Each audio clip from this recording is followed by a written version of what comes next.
पाकिस्तान ने उत्तरी वज़ीरिस्तान में आतंकवाद के खात्मे के लिए ज़र्ब-ए-अज़्ब सैन्य अभियान शुरू किया था।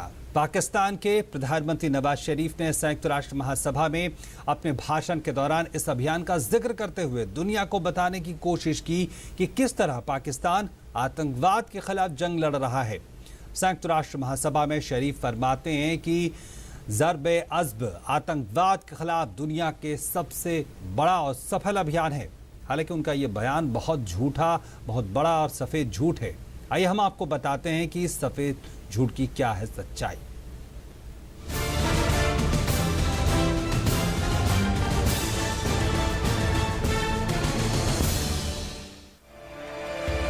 पाकिस्तान के सबसे बड़े सैन्य अभियान ज़र्ब-ए-अज़्ब पर पाकिस्तान के इंटर सर्विसेज पब्लिक रिलेशंस का कहना है कि इस अभियान में करीब 3,500 आतंकवादी मारे गए हैं। पाकिस्तान का दावा है कि उसने इस अभियान में नाटो द्वारा संचालित अभियानों को निशाना बनाने वाले विभिन्न आतंकी संगठनों को नष्ट किया है और इस तरह उसने अमेरिका की मदद की है। साथ ही पाकिस्तान ये भी दावा करता है कि चीन के चरमपंथी Uighur East Turkistan Islamic Movement को भी उसने निशाना बनाया है। हालांकि सच्चाई ये है कि ज़र्ब-ए-अज़्ब सैन्य अभियान के द्वारा पाकिस्तानी सेना अपनी ही जमीन को दोबारा जीत रही है। इस अभियान में आज तक कोई बड़ा जिहादी नेता न तो पकड़ा गया और न ही मारा गया, लेकिन इन दावों की पुष्टि का कोई जरिया नहीं है क्योंकि स्वतंत्र मीडिया को इसकी कवरेज से बाहर रखा गया। बाद में इस तरह की खबरें आई कि कुख्यात आतंकी ग्रुप हक्कानी नेटवर्क और अफगान तालिबान के खूंखार आतंकवादी इस अभियान के शुरू होने से पहले ही या तो सीमावर्ती अफगानिस्तान या फिर पाकिस्तान में ही स्थित अपने सुरक्षित पनाहगाहों में छिप गए हैं। पाकिस्तान ने इस बात का खास ख्याल रखा कि जिसको वो अच्छा तालिबान कहता है वो संरक्षित रहे। इस अभियान में सिर्फ पाकिस्तानी हितों को प्रभावित करने वाले बुरे तालिबान या तहरीक तालिबान पाकिस्तान और कुछ छोटे मोटे विदेशी जिहादी आतंकी संगठनों को चुन चुन कर निशाना बनाया गया। यहाँ ध्यान देने वाली बात यह है कि हक्कानी वही संगठन है जिसने पूर्वी अफगानिस्तान में कैंप चैपमान 46 नाम के CIA के अड्डे पर आत्मघाती हमला किया था। इस हमले में CIA के 7 जासूस मारे गए थे।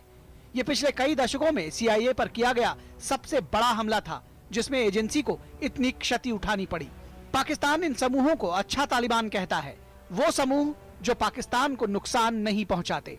ज़र्ब-ए-अज़्ब में उन आतंकियों को भी निशाना नहीं बनाया गया जिनको पाकिस्तान भारत के खिलाफ छद्म युद्ध में हथियार के तौर पर प्रयोग करता है। उत्तरी वजीरिस्तान के मीरम शाह में भारत के खिलाफ काम करने वाले सभी आतंकी संगठन प्रशिक्षण लेते हैं। आज भी संयुक्त राष्ट्र द्वारा आतंकी संगठन के तौर पर घोषित लश्कर-ए-तैयबा और उसके प्रमुख हाफिज मोहम्मद सईद को पाकिस्तान में बिना किसी रोक टोक के खुलेआम सभाएं करने की आजादी है। हाफिज सईद पर $1 करोड़ का इनाम घोषित है। साल 2001 में भारतीय संसद पर हमला करने वाले संगठन जैश-ए-मोहम्मद के प्रमुख मसूद अजहर को उसके अपराधों के लिए अब तक दोषी नहीं ठहराया गया। पाकिस्तान ने हमेशा ही माफिया दाऊद इब्राहिम के भारत प्रत्यर्पण के प्रयासों में बाधाएं पैदा की। भारत ने बार बार अपने डॉजियर में पाक अधिकृत कश्मीर में मौजूद आतंकी शिविरों के ब्यौरे सौंपे, लेकिन पाकिस्तान ने कभी भी कोई कदम नहीं उठाया। आज दुनिया भर के लिए चुनौती बन चुका आतंकवाद का मूल पाकिस्तान में ही है और अमेरिका के वर्ल्ड ट्रेड टावर पर हुए हमले से शुरू होकर हालिया सैन बेर्नाडियो हमले तक इसकी एक पूरी श्रृंखला है। ISIS पाकिस्तान में जड़ें जमा रहा है। पाकिस्तान द्वारा किए जा रहे आतंक के निर्यात से दक्षिण एशिया लहूलुहान है।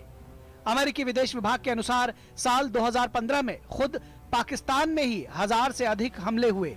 ऐसे में ज़र्ब-ए-अज़्ब अभियान की सफलता पाकिस्तानी प्रोपेगेंडा का बहुत ही एहतियात से रचा गया हिस्सा और तमाशे से अधिक कुछ नहीं है।